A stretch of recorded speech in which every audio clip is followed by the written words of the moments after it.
আসসালামু আলাইকুম। এটা একটা প্রাইভেট গাড়ির হেড।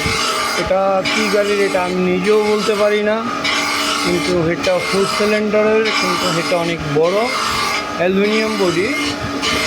পার্টি বলছে কাটিং অয়েল দিয়ে মারতে না করছে, এই জন্য মোবিল আর কেরোসিন তেল মিক্স করে তারপরে এটা আর কি মেরে দিলাম।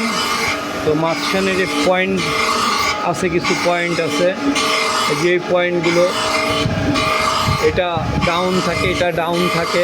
ডাউন থাকার কারণে এটা হিট হয়ে যায়। হিট হইলে তখন এই কাজগুলো করায় নেই আর কি। তখন ফ্রেশ করে নিলে তখন এই হিটটা বন্ধ হয়ে যায়, গ্যাস কি ঠিকভাবে বসে, তো তখন আর সমস্যা হয় না আর কি। এই জন্য এটা ফ্রেশ করা।